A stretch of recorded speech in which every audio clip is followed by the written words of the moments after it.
Boa noite, irmãos.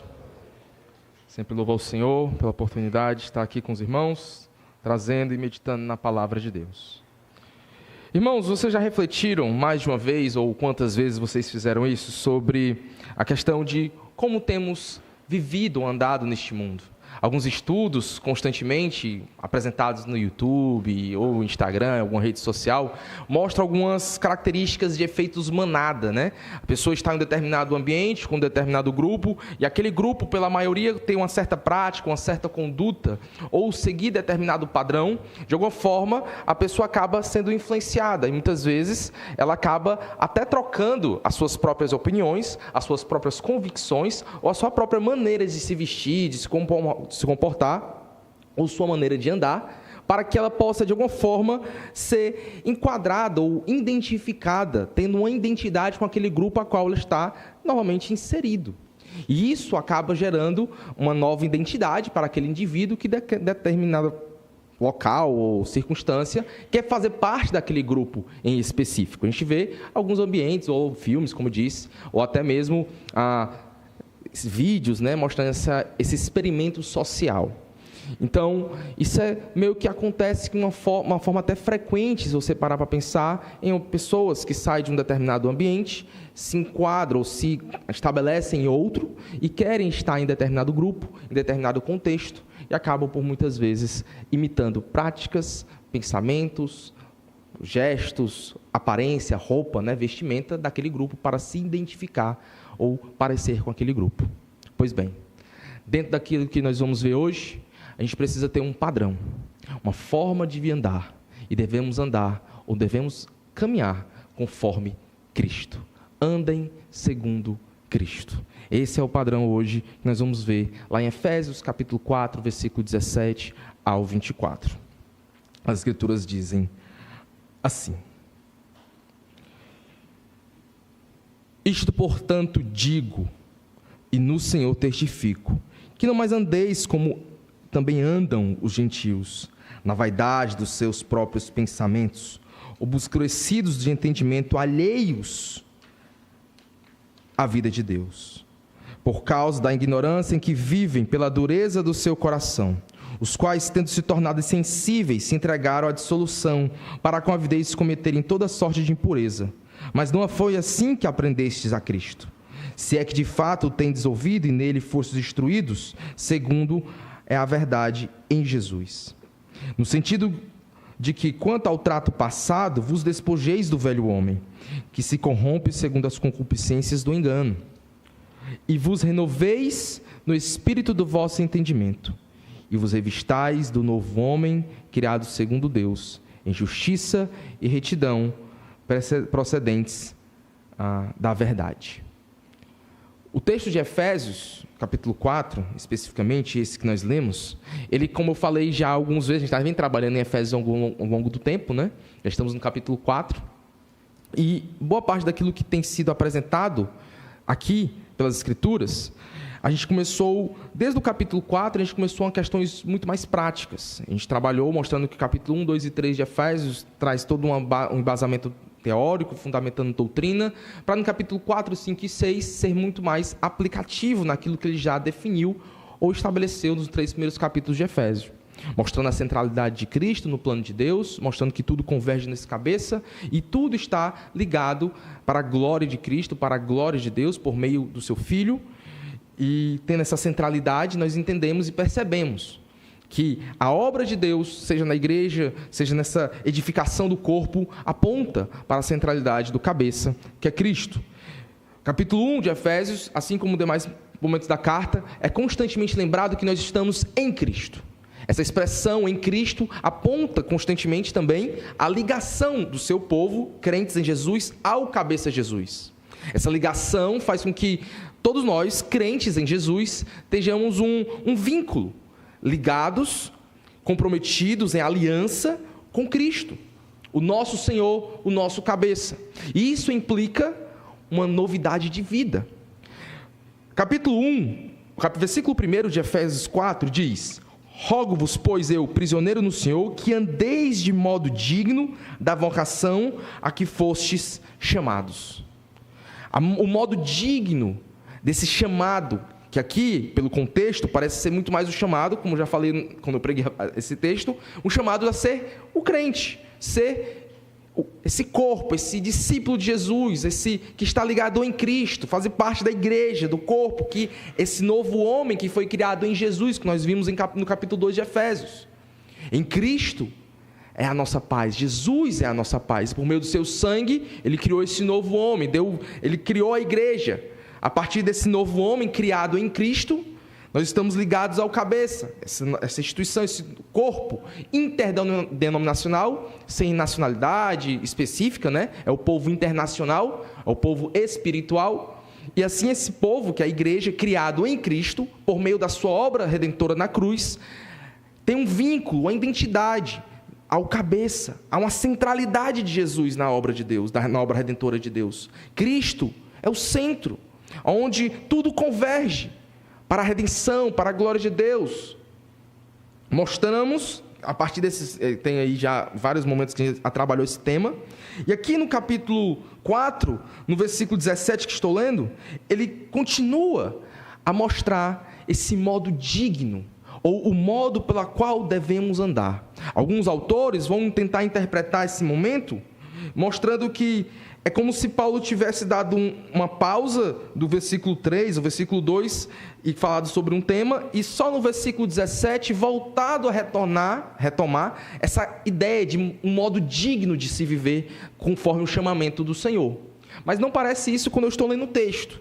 Parece que Paulo sim está tratando desse mesmo tempo, desse chamado, ou essa vida, esse modo digno da vocação que fosse chamados, mas ele não parou, ele continuou. A gente trabalhou isso quando ele falou sobre unidade, versículo 3, esforçando diligentemente por preservar a unidade no Espírito no vínculo da paz. Há uma busca do apóstolo pela unidade do corpo. Ele está trabalhando, vocês precisam se esforçar, ser diligentes, ser unidos, ser igreja, ser povo, ligados a esse mesmo cabeça, obedecendo essa direção que o cabeça, Cristo, governa esse povo, que é o seu povo, e o direciona, e mostra para onde nós devemos caminhar e andar. É obedecendo ao cabeça, Jesus. É conforme a instrução, os ensinamentos que ele tem determinado. A partir desses momentos aqui que nós vamos perceber, essa unidade não pode ser desvinculada. A igreja precisa ser unida dentro da doutrina, da fé, e ele vai trabalhando isso. Ele fala dos dons que são dados por Cristo à sua igreja. É Cristo que dá dons à sua igreja. Ele salva um povo, ele cria esse povo, a igreja do Senhor Jesus Cristo, redimidos, convertidos, e ele dá dons a essa igreja, para essa igreja ser edificada, e essa igreja poder, como corpo, esse corpo que está bem ajustado, poder edificar uns aos outros. É assim que ele trabalha. Quando ele fala dos dons, que a gente viu na última vez que eu estive aqui pregando, ele fala sobre os dons de liderança, como eu falei, /ensino. Dons que têm a ver com o ensino, ou, de alguma forma, a proclamação da palavra, para que ele traga o que é o corpo. Versículos 12 em diante. Ele falou dos dons, né? E ele fala: com vistas ao aperfeiçoamento dos santos, para o desempenho do seu serviço, para a edificação do corpo de Cristo, até que todos cheguemos à unidade da fé, o pleno conhecimento do Filho de Deus, a perfeita varonilidade, a medida da estatura da plenitude de Cristo, para que não mais sejamos como meninos agitados de um lado para o outro, levados ao redor por todo o vento de doutrina, pela artimanha dos homens e pela astúcia dos que se induzem ao erro. Há uma edificação, esses dons são dados à igreja. A igreja tem dons para a edificação do corpo, para a maturidade, para que essa maturidade, essa edificação, a igreja possa cumprir o seu papel de servir a Deus e glorificar a Deus por meio do seu serviço, na proclamação do Evangelho, na adoração ao Senhor, e assim proclamar as verdades e o reino de Deus. Esses dons edificam a igreja para que a igreja possa melhor servir e crescer em maturidade. O padrão da maturidade é o Senhor Jesus Cristo. É Cristo esse padrão, a qual toda a igreja tem ele como modelo e deve buscar ser semelhante a esse padrão. Cristo Jesus, o nosso Salvador, o nosso Senhor, o cabeça pela qual nós somos direcionados e guiados para a glória dele e do nome dele. A partir disso tudo, o apóstolo Paulo continua, e isso tudo está relacionado ao modo digno da nossa vocação. Não existe, eu falei aqui outras vezes, crente desigrejado, ou crente que não busca a unidade.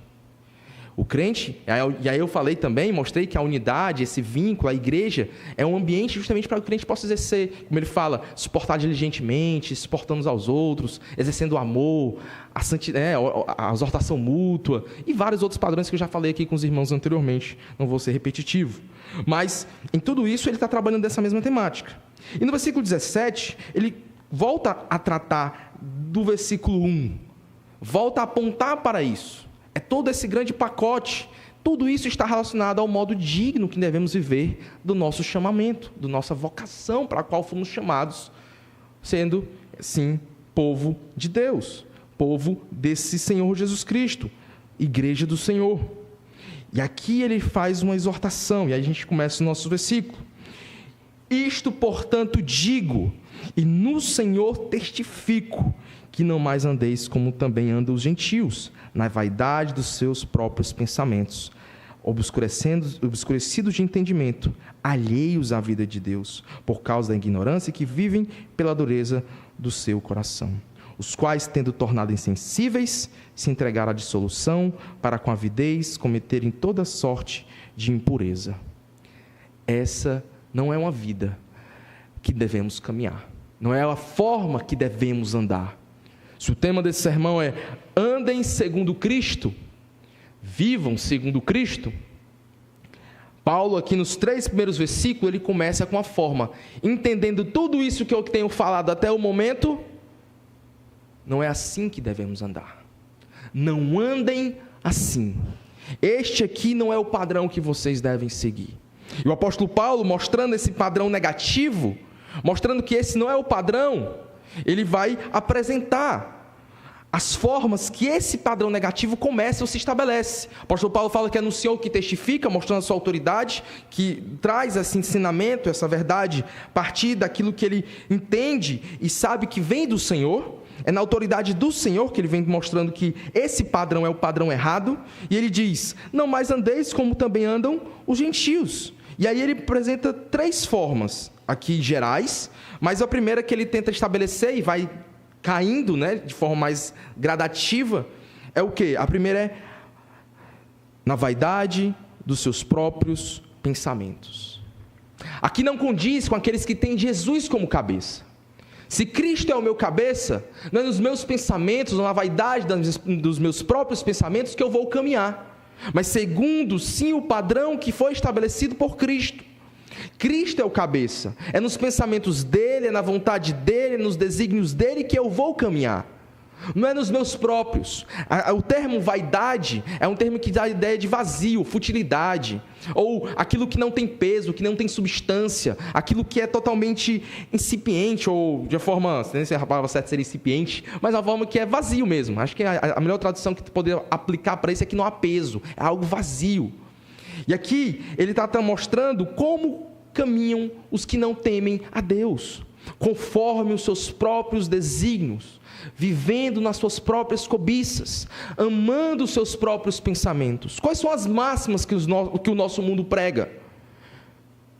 Faça o que lhe faz feliz, siga o seu coração, se te faz bem, vá em frente, se te faz feliz, não pare, viva conforme você acredita que é, conforme você acha que é. Se sua mente é o seu guia, sua cabeça é o seu guia, são normas, são padrões que dão aquele ar de grandeza, espiritualidade, ou até mesmo um ar de bem-estar. Mas é assim que o mundo vive, é assim que aqueles que não têm Deus como Senhor e Salvador de suas vidas vivem.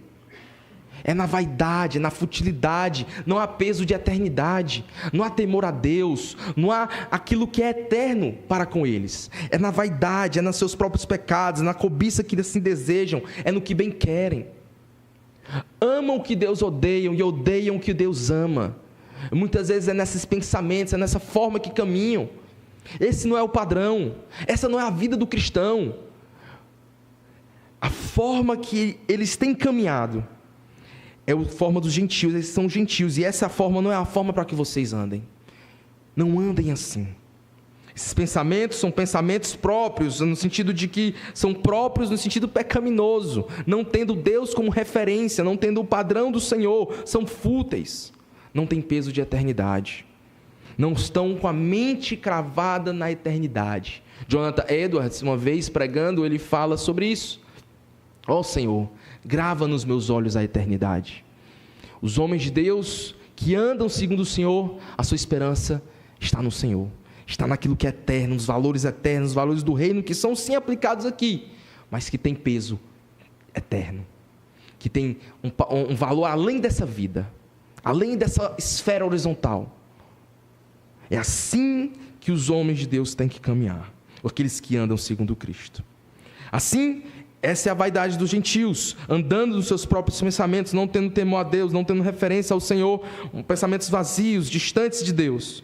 O segundo ponto que ele apresenta, que esses pensamentos vão gerar outra coisa, obscurecidos de entendimento, a escuridão dos seus pensamentos, do seu entendimento, mostrando que a vida deles, devido a essa futilidade de pensamentos, gera neles um entendimento obscuro, um entendimento escuro, no sentido de não há clareza, diferente daqueles que estão iluminados pela palavra de Deus ou caminhando naquilo que é a luz. Aqui não, eles estão caminhando nas trevas. E assim, o seu pensamento, a forma que pensam, a forma que raciocinam, estão distantes daquilo que Deus quer e distantes dos padrões de Deus, mostrando assim a futilidade em que vivem, mostrando mais uma vez que esses pensamentos, a forma que eles pensam, a forma que está no interior deles, gera neles uma confusão de entendimento, gerando neles justamente o quê? Um padrão obscurecido, ou seja, uma escuridão naquilo que é o correto, o que é o certo, qual o caminho eles devem andar, qual o caminho devo traçar. Se a palavra de Deus é luz para o meu caminho, isso aqui não tem luz para os caminhos. Ele anda no caminho das trevas, da escuridão, distante do Senhor. Se há uma luz, é que eles estão distantes dessa luz.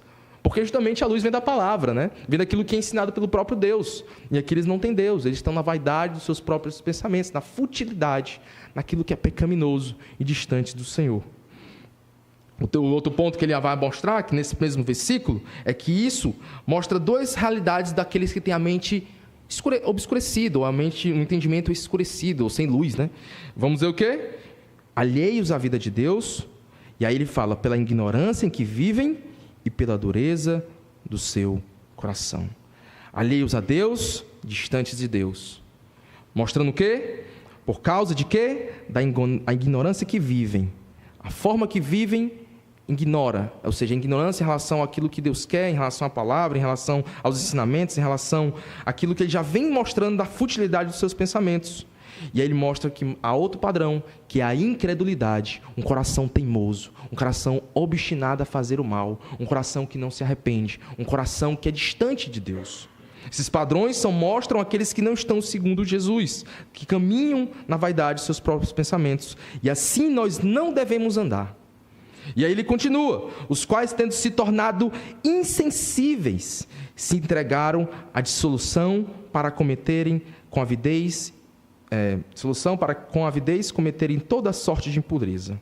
Algumas traduções mostram que a dissolução é a depravação, é aquilo que é mal, relacionado a pecados imorais, de imoralidade, de outras ordens mais. E esses pecados aqui, eles devido a esse entendimento obscurecido, a ignorância que vive em relação ao caminho com Deus, a ignorância em relação à palavra, ao que Deus quer, eles são incrédulos, são teimosos, são obstinados a cometer o mal, e isso mostra a sua vida distante de Deus. E além disso, mostra o quê?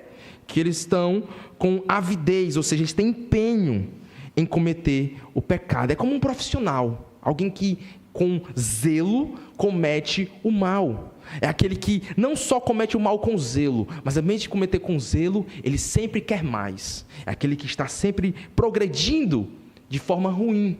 Ele é ávido, ele é zeloso, ele faz como um trabalhador profissional mesmo, aquilo que é pecaminoso. E assim ele acaba gerando cada vez mais perversidade, mais pecados, e ele faz isso sempre não parando, mas sempre desejando cometer e continuar cometendo os seus erros. Essa é a vida a qual nós não devemos viver. Irmãos, dentro desse padrão que o apóstolo Paulo diz, não andem assim. Não vivam na verdade dos seus próprios pensamentos, com esse entendimento obscurecido, distante de Deus, não tendo um coração teimoso, ou um coração incrédulo, duro para com as coisas do Senhor, ignorando ou sendo ignorantes com relação ao que Deus quer, ao conhecimento, à verdade de Deus, e não sendo ou vivendo na prática daquilo que é pecaminoso e mal. Parece que o apóstolo Paulo está mostrando os padrões, pensamentos que geram consequências, que geram práticas. Os pensamentos fúteis que eles estão gerando, gera eles esse obscurecimento, gera eles a vida distante com Deus, gera eles a incredulidade, um coração teimoso, e gerando neles a prática do mal, se entregando à depravação, se entregando com avidez àquilo que a cometer toda sorte de impurezas ou imoralidades. Essa não é a nossa vida. Não deveria ser. O apóstolo Paulo começa com o primeiro ponto. O primeiro ponto do apóstolo Paulo é um ponto interno. Ele começa com os pensamentos. Aqui, pela manhã, tenho falado na EBD sobre santificação.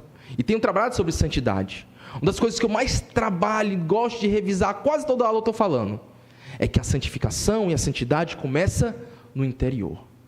É de dentro para fora. É na minha conversão, transformado, Deus mudou a minha mente, a metanoia, a mudança de mente. E agora eu antes que era inclinado para o pecado, agora eu sou inclinado para o Senhor. A nossa vida precisa ser não apenas externa, mas interna. O Senhor nosso Deus é público dos nossos pensamentos. Deus sabe o que eu penso, Deus sabe minhas motivações, Deus sabe o que eu quero no meu dia a dia, e se eu faço para a glória dEle, ou se é para agradar os homens, ou é por motivações erradas, ou é por meios errados. A forma que o crente deve andar, andando segundo Jesus, não andem assim. Esse é o primeiro ponto que colocou aí, do 17 ao 19, não andem assim. Primeiro ponto é ter uma mente transformada. Se eu e você somos crentes em Jesus, a nossa mente, nosso coração, um dia foi transformado.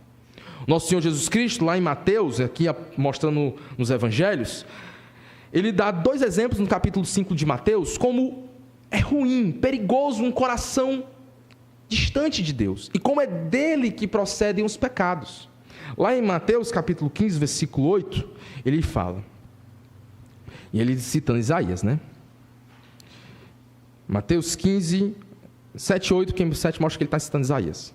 E ele está só citando o texto mostrando essa realidade.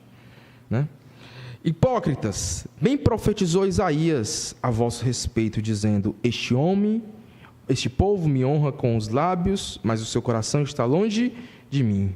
E em vão me adoram, ensinando doutrinas que são preceito de homens.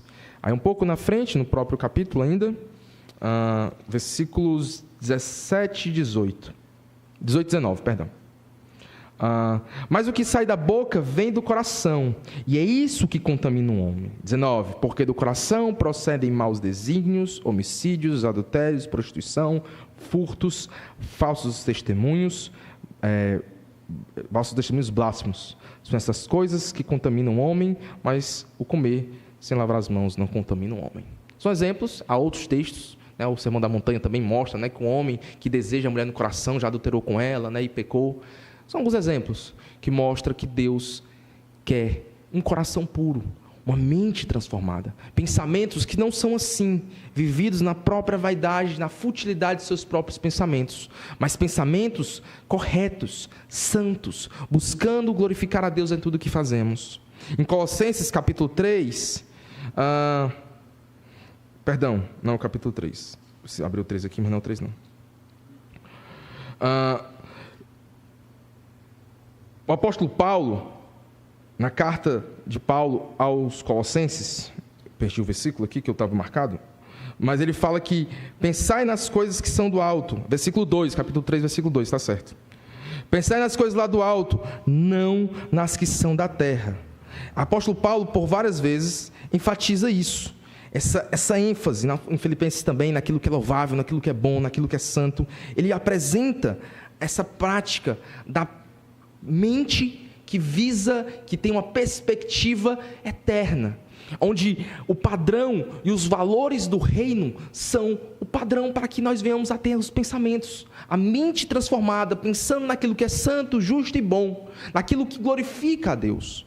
Esse é o primeiro ponto. O segundo que nós devemos nos questionar devido a todos esses momentos que o apóstolo Paulo apresenta como não devemos andar, o outro ponto é que nós precisamos perceber como temos caminhado neste mundo.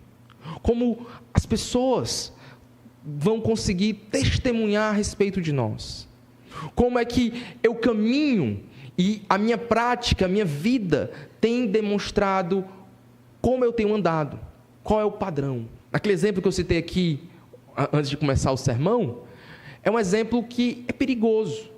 A forma, o padrão que o mundo impõe, muitas vezes as pessoas, pela pressão do ambiente, sucumbem e acabam cedendo e levando a sua caminhada, a sua conduta, a sua conversa, os seus pensamentos, totalmente influenciados pelo contexto que não teme a Deus. É uma realidade sociológica, ou uma experiência sociológica que muitas vezes apresenta que as pessoas mudam rapidamente quando estão em ambientes diferentes e acabam sendo pressionados, e eles acabam muitas vezes gerando uma pressão e eles acabam mudando. Então acabam gerando um desconforto, problemas, e as pessoas acabam gerando ou caminhando conforme as pessoas estão impondo a elas. Não é assim que nós devemos ser. Devemos ser firmes e não negociar os princípios e valores da nossa fé. Se o mundo, eles pensam conforme a vaidade dos seus pensamentos, conforme a futilidade daquilo que pensam, nós não. Nós pensamos e andamos segundo o cabeça, porque estamos em Cristo. E ligados ao cabeça Jesus, nós caminhamos, vivendo nos padrões e estruturando a nossa vida conforme Ele tem ensinado. Não podemos cair no engano do mundo e perder o foco daquilo que agrada a Deus e glorifica a Deus. Lembre de uma história bíblica, sempre gosto dessa história. O livro de Daniel. Daniel e seus 3 amigos saíram de Jerusalém, saíram da região de Israel, foram levados cativos em uma região hostil à sua fé, em um país distante que adoravam outros deuses, e Daniel não se dobrou. Daniel e seus amigos foram firmes. Foram só eles que foram levados cativos para a Babilônia? Não. Haviam provavelmente outros judeus lá. Mas a história bíblica relata Daniel e seus 3 amigos. Porque provavelmente os outros sucumbiram. Comeram aquilo que não deveriam comer, adoraram o que não deveriam adorar. Com certeza há, entre milhares que levaram cativos, há aqueles que acabaram cometendo pecados. Mas a história bíblica de Daniel mostra que ele e seus 3 amigos não. Era um grupo pequeno, pressionados, ameaçados de morte. Capítulo 3, os 3 amigos dele quase foram levados para fornalha. E não abriram mão da sua fé. E eles falam: o Senhor, nosso Deus, pode livrar a gente de sua mão. Mas, mesmo que Ele não queira livrar a gente da sua mão, ainda assim nós não vamos adorar a imagem que o Senhor Nabucodonosor levantou lá. Nós não vamos. Iam pagar com a vida, a fidelidade até a morte. E Deus, milagrosamente, o salvou.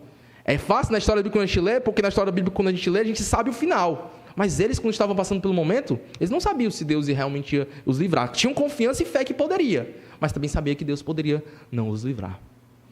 E assim, eram homens fiéis, mesmo na pressão do ambiente. Não abriram mão de caminhar e andar segundo o padrão de Deus. Nós precisamos ser assim. E é isso que nós fomos instruídos. O apóstolo Paulo continua no versículo 20 e 21, ele fala: mas não foi assim que aprendestes a Cristo, se é que de fato tendes ouvido e nele fostes instruídos, segundo é a verdade em Jesus. O apóstolo Paulo está contrastando o que ele acabou de dizer. Esse padrão aqui que vocês não devem andar, não é o padrão que Jesus ensinou para vocês. Não é o que vocês têm ouvido do Senhor Jesus Cristo. Não é o que vocês têm aprendido dele. Não é esse padrão. O padrão de Jesus é outro. E vocês devem caminhar conforme foram instruídos. Versículo 20 e 21 eu coloquei esse tema. Andem conforme foram instruídos. Não abrem mão daquilo que o nosso Senhor tem ensinado. Não podemos caminhar de forma diferente daquilo que aprendemos, se é que temos aprendido. O apóstolo Paulo tem exortado a esses crentes de Éfeso a atender a sua identidade em Cristo, a ser ligados ou reconhecidos ou semelhantes ao cabeça que seguem. Se é um corpo, se Jesus é esse corpo, e é o corpo do nosso Senhor, e nós somos esse corpo, somos guiados diante do cabeça Jesus, guiados por aquilo que nos guia, nos instrui, que é o Senhor Jesus Cristo. Precisamos entender que dele recebemos e fomos instruídos. Lá em Colossenses, capítulo 3, versículo 12, eu acredito que boa prática disso que o apóstolo Paulo tem colocado em Colossenses 3,12, é uma prática que mostra que revela um padrão, que eu vou voltar rapidamente nesse texto depois, mas é um padrão daquilo que a instrução do nosso Senhor tem apresentado. Versículo 12 do capítulo 3. Revesti-vos, pois, como eleitos de Deus, santos e amados, de ternos afetos de misericórdia, de bondade, de humildade, de mansidão, de longanimidade. Suportai uns aos outros, perdoai-vos mutuamente, caso alguém tenha motivo de queixa contra o outrem, assim como o Senhor vos perdoou, assim também perdoai vós. Acima de tudo isto, porém, esteja o amor, o que é o vínculo da perfeição. Seja a paz de Cristo, o árbitro em vosso coração, a qual também fostes chamados em um só corpo, e sede agradecidos. Habite ricamente em vós a palavra de Cristo, instruindo-vos e aconselhai-vos mutuamente em toda a sabedoria, louvando a Deus com salmos, hinos e cânticos espirituais, com gratidão em vosso coração. E tudo o que fizeste, seja em palavra, seja em ação, fazei em nome do Senhor Jesus Cristo, andando por Ele para a graça de Deus Pai. Pela graça de Deus Pai. Ele, a graça de Deus, a Deus Pai. O texto aqui mostra padrões, e tudo feito em nome do Senhor, para a glória do Senhor. Cristo é o que temos aprendido. Cristo é aquela cartilha, é nosso conteúdo, é com Ele que aprendemos, é para Ele que aprendemos, é nele que aprendemos. É com Cristo, para Cristo, em Cristo. É o conhecimento, a intimidade, essa vida que precisamos ter com Ele. E esse padrão precisa ser relacionado na nossa vida, quando ninguém vê. Essa instrução é para o crente viver diariamente. Esse segundo ponto, andai conforme fostes instruídos, é diante de Deus. É fazendo como fazendo para o Senhor. Se o pastor não vê, se os irmãos não verem, não importa. Deus vê. Deus sabe o que pensa, Deus sabe o que faz, não tem nada escondido para o Senhor. Nós cremos num Deus onipotente, onisciente, onipresente. Portanto, a minha vida, o meu padrão é um modo digno que eu devo adorar e viver para a glória de Deus em todas as áreas e em todos os locais. Na igreja, fora da igreja, na minha casa, no meu trabalho, na faculdade, na universidade, escola, enfim, qualquer local. Essa vida é uma vida transformada, instruída por Cristo. Se aprendemos dele, ele fala na verdade, ou em verdade do Senhor Jesus Cristo, né? Ele apresenta no final do versículo 21, se é de fato que tendes ouvido e nele fostes instruídos, segundo é a verdade em Jesus. A essência daquilo que é verdadeiro, os ensinamentos, o evangelho, o nosso Senhor é a verdade. Portanto, precisamos ver isso e aplicar na nossa vida. Será que eu tenho andado conforme fui instruído por Cristo? Será que no mundo, os meus amigos, para quem eu trabalho, ou quem trabalha para mim, ou quem quer que seja, tem percebido que eu sou uma pessoa, um crente, nascido de novo, que anda conforme Jesus? Ou eu sou apenas um religioso, um falso cristão, um fariseu, com palavras, mas com ações totalmente diferentes daquilo que o Evangelho tem dito? Diz uma coisa e vive outra. Fala uma coisa e não vive aquilo que é para viver, né, conforme a palavra. Tiago exorta os crentes a não ser apenas ouvintes da palavra, mas também praticantes da mesma.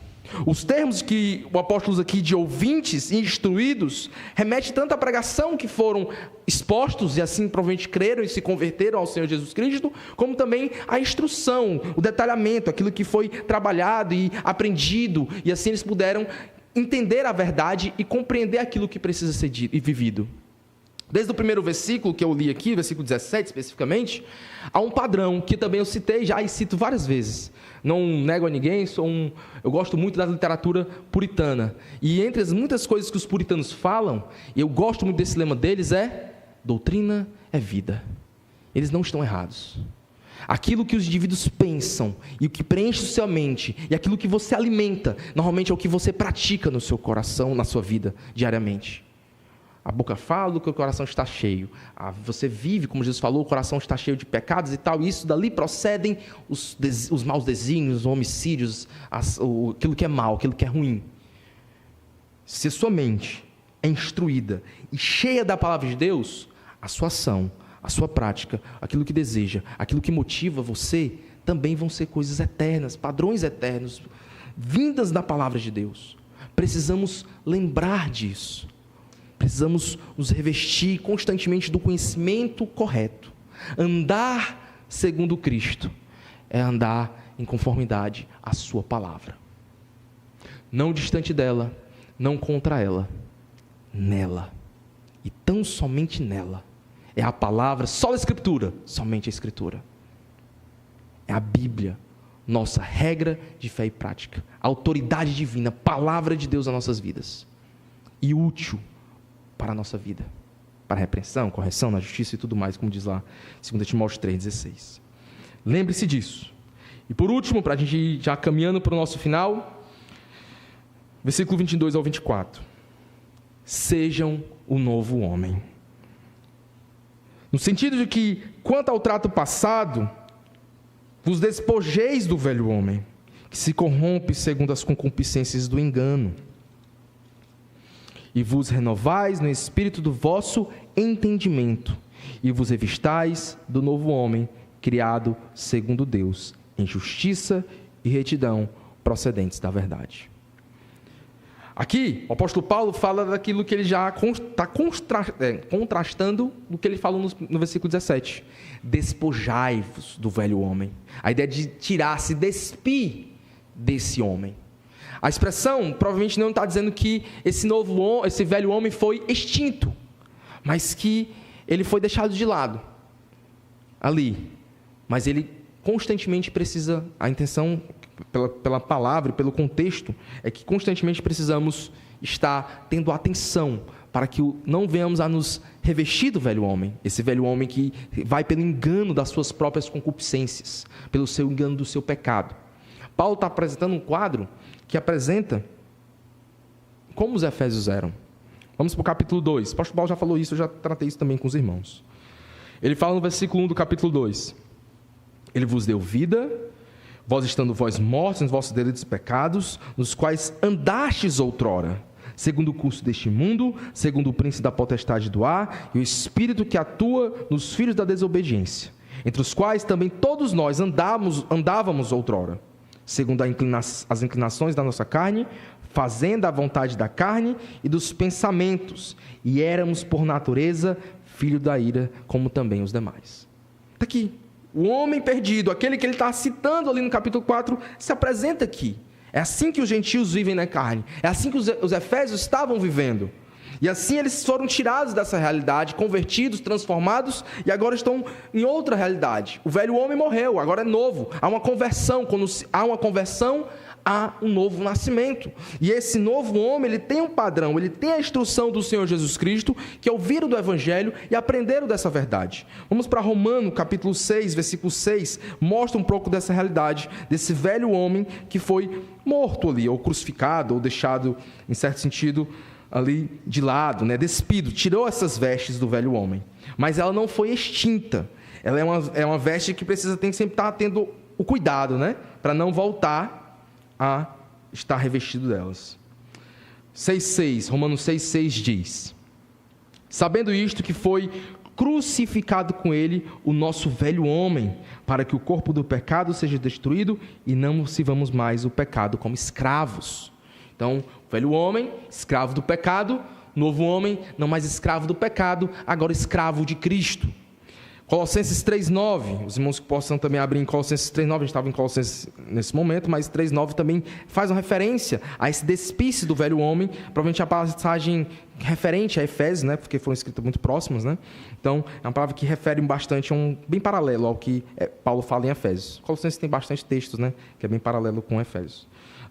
Não mintais uns aos outros, uma vez que vos despistes do velho homem com os seus feitos. Aí ele fala: e vos revestivos do novo homem, refazer o pleno conhecimento e tudo mais. Essas expressões mostram que o crente ele precisa se despir, como se tirar uma roupa, tirar uma blusa, tirar uma veste.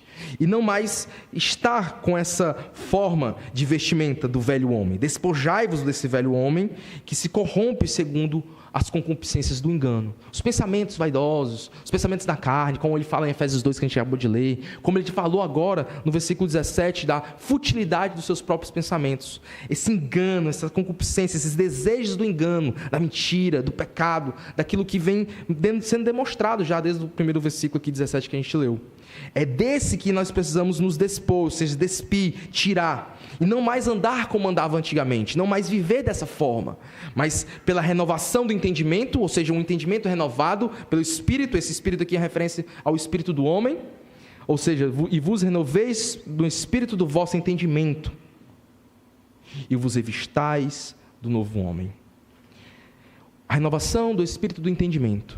Esse entendimento é crucial, é por meio da compreensão daquilo que nós progredimos. Aqui a expressão, esse renovar do Espírito do entendimento, é uma expressão que dá a entender uma ideia contínua, um progresso. Não é uma coisa que ele está se referindo ao velho homem, mas sim ao novo homem, que será disso, ou seja, o conhecimento a partir dessa nova natureza de Cristo, do Evangelho, daquilo que é ensinado pelo Senhor, da instrução do nosso Senhor, e a partir desse entendimento a gente se renova. Essa ideia de renovar, a ideia de trazer novamente, né, essa caminhada, esse procedimento, esse progresso, é um entendimento contínuo, não é um entendimento que eu aprendi e ficou, mas é um entendimento que constantemente eu estou aprendendo dele, progredindo nele, crescendo nele. Essa é a nossa caminhada, até porque a maturidade, como foi trabalhada também um pouco antes, com aquilo que é ensinado, ela está atrelada à unidade da fé e ao conhecimento, não sendo levado por qualquer vento de doutrina, mas sendo firmes na verdade e não sendo mais enganados, que está atrelado ao conhecimento, aquilo que aprendemos. E isso não é uma coisa que a gente aprendeu e ficou lá atrás, mas é uma coisa que eu aprendi e continuo constantemente crescer nesse conhecimento, nessa verdade, para que eu e você possamos agradar a Deus, andar do modo digno que agrade ao Senhor. A vida cristã, ela continua na nossa caminhada, progredindo o crescimento. Até Jesus voltar, eu e você vamos precisar constantemente estar estudando, aprendendo, conhecendo, revendo e crescendo nesse conhecimento. Não se esgota a palavra de Deus, não se esgota os ensinamentos do nosso Deus. A gente nunca vai aprender tudo, a gente vai crescer no conhecimento, mas nunca vamos esgotá-lo. Esse é o nosso Deus eterno, essa é a sua palavra perfeita e fiel. Assim precisamos caminhar. É por meio dessa realidade que o versículo 24 vai dizer: e assim, e vos revistais do novo homem, que foi criado segundo Deus, segundo a semelhança de Deus, no sentido de ser esse novo homem, que é o quê? Criado em justiça, em retidão, procedentes da verdade. Esse novo homem, esse entendimento, tudo isso é muito prático. São conhecimentos e verdades que entendemos, mas que são vividas, ou devem ser vividas, que são aplicáveis. A exortação de Tiago volta aqui, eu voltando lá do texto, né? Mas vivam a palavra. São ensinamentos que são vivíveis, ou praticáveis. Eu preciso viver a palavra de Deus. Só assim eu ando de modo digno que agrade a Ele. Eu preciso conhecê-la primeiro, claro, para vivê-la. Mas eu preciso vivê-la. O novo homem é caracterizado por isso, por essa prática. A gente leu lá em Colossenses 3, né, ele fala em tudo fazendo como para o Senhor, em nome do Senhor Jesus, para a glória dEle. As motivações, o que eu faço é para o nosso Deus, é para a glória do nosso Deus. E aí, eu quero que os irmãos reflitam comigo esta noite. Nós temos andado segundo Jesus? Eu tenho me despido do meu velho homem? Eu tenho deixado de lado a velha natureza? As práticas, os pensamentos, os desejos, a conduta? Eu tenho agido de uma forma na igreja, outra forma no meu trabalho, outra forma na minha casa? Me conhecem como crente na igreja, mas no meu trabalho me conhecem como uma pessoa terrível, que ninguém quer conversar, é um falso crente, é um fariseu, esse cara de igreja não tem nada de igreja, é um falso cristão. Como me conhecem? Sei que o mundo cria muitas mentiras, mas a análise daquilo que eu tenho feito lá pode revelar também uma conduta errada do que eu tenho praticado no meu trabalho, na minha faculdade, no meu colégio. É crente na igreja, mas no mundo é outra pessoa. Não há espaço em nenhum momento nesses textos para o dualismo. Em nenhum momento o apóstolo Paulo fala que eu posso estar vestido do velho homem e posso também me vestir do novo homem. Não. Despir-se primeiro do velho homem para depois revestir-se do novo homem. Você tira a roupa do velho e bota a roupa do novo homem. Num momento o apóstolo Paulo dá brecha para dualismo, duplo crente, né? O crente 007, isso não existe nas escrituras, né? Ninguém sabe, é um agente secreto, né? Ninguém sabe que é crente. Não existe isso nas escrituras. O crente, ele é sal e luz do mundo.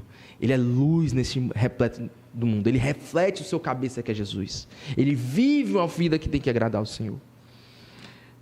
Portanto, temos que nos esforçar para nos despir do velho homem, nos esforçar para aprender cada vez mais daquilo que o Senhor quer de nós e viver essa vida do Evangelho.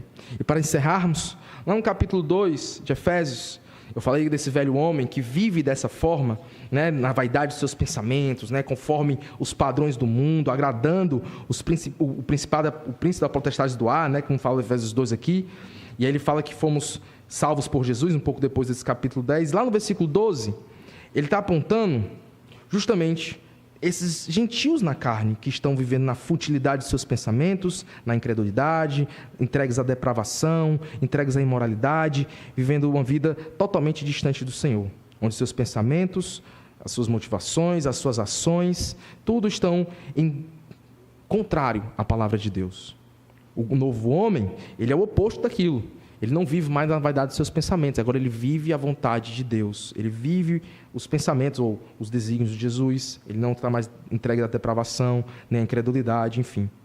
Mas antes, eles estavam aqui.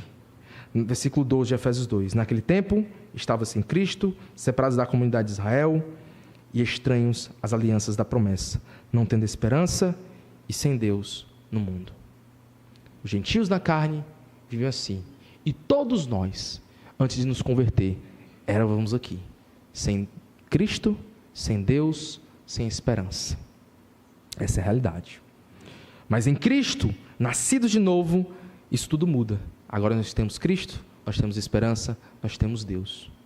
Aqueles que me escutam aqui esta noite, e de alguma forma, você não vive como um novo homem, você está se encontrando como um velho homem, nos seus delitos e pecados, na vaidade dos seus pensamentos, entregue a sua própria concupiscência, os seus desejos pecaminosos, vivendo como que dá na telha, seguindo o seu coração pecaminoso e não seguindo Cristo.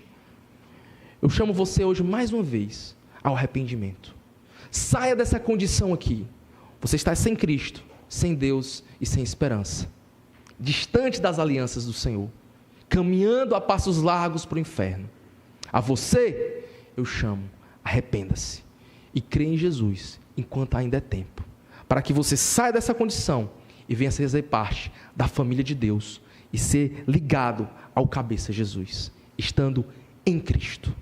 E ao crente em Jesus, eu exorto, eu chamo também aqueles que não estão praticando esse ensinamento do apóstolo Paulo: cresçam no conhecimento do Senhor Jesus Cristo conforme fossem instruídos, vivam o Evangelho e revistam-se diariamente do velho homem, e venham se despir do velho homem que está nas concupiscências do engano, para a glória de Deus, para que nós venhamos versículo 1, rogo-vos, pois eu, prisioneiro no Senhor, que andeis de modo digno da vocação a qual fostes chamados. Andar de modo digno que agrada ao Senhor, temos que buscar e viver assim. Amém? Vamos orar, irmãos. Senhor, muito obrigado pela Tua santa e pura palavra. Nos ajuda, Senhor, diariamente a viver o Evangelho, viver a verdade das Escrituras e buscar, Senhor, nas instruções vindas do Teu texto, do texto da Tua palavra, revelada, inspirada, para que nós possamos crescer no conhecimento. Não achar que as Escrituras é distante de nós. Não, isso é incredulidade.